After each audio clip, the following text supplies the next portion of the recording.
Welcome to the Numerology and Astrology for September 27th, 2021. My name is Suzanne Wagner and I do a daily blog on numerology and astrology. Thank you for joining me.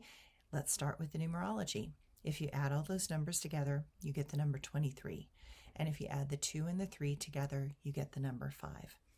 The number 5 teaches that learning through the mistakes and pains of life helps us become more grounded in this world and allows us to help others. Unstable people have a limited capacity to help others because they use up their energy for their own coping processes and have no reserves to give to others. When we do not deal with our own inner wounding, we end up using a lot of our own energy to hide our dysfunction. And that also leaves us with a limited capacity to interact or impact the external world. When we heal ourselves, we can more effectively heal others. Being an example is a powerful tool for change. Once we experience being in the presence of authenticity that is kind, powerful, and compassionate, know that it can be done. We know that it can be done, and we want to learn how to emulate that energetic expression. While we cannot live without passion, we also die a little bit every day when we avoid addressing our own wounding. The number 5 gives us an opportunity to address that potential in a practical, earthly, and grounded manner. When we learn to care for ourselves, we slowly learn to be more effective in caring for others. In the negative of this number, if you can make some people, the negative of this number is that you can make some people more stubborn and resistant to change. That resistance causes them to make choices that are not carefully considered, but in reaction to avoiding more embarrassment and pain.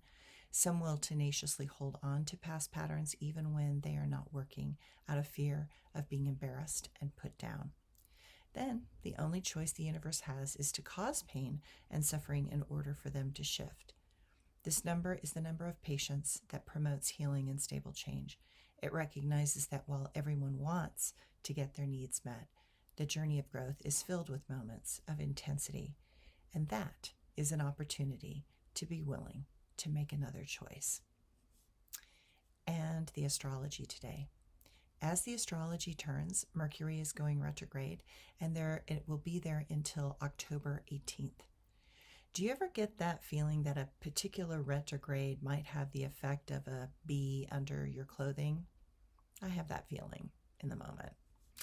This one is in Libra, the entire retrograde, and while this sign wants to have balance, a retrograde Mercury during it is going to make already difficult thinking even more confusing.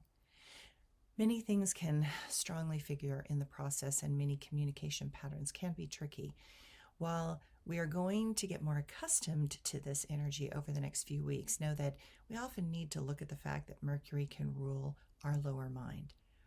That indicates that our baser instincts cannot be trusted, nor can information from others.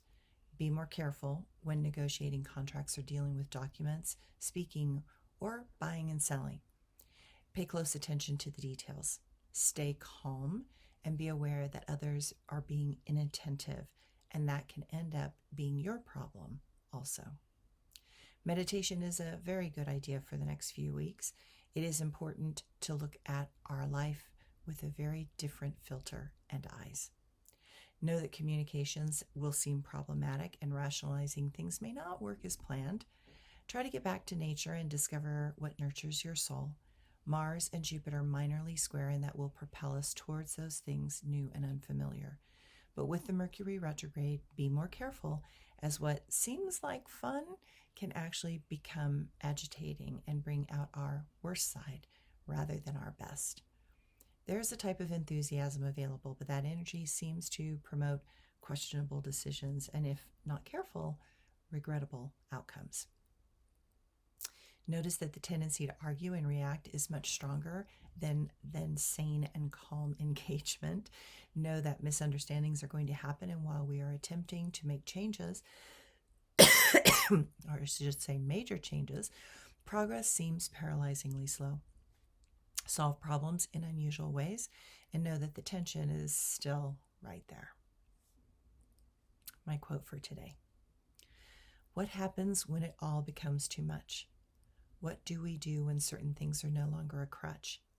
We learn that life is never completely fair, and no one is ever promised retirement in an easy chair. Life takes effort and sometimes something bigger than faith, because any of us can die and become a wraith. There are moments when we look back at our life and notice the places where there was so much strife. Those conflicts helped us choose and define what we wanted and where we would draw the line. That line became the moment that we chose, when we refused to wait and just see how something goes.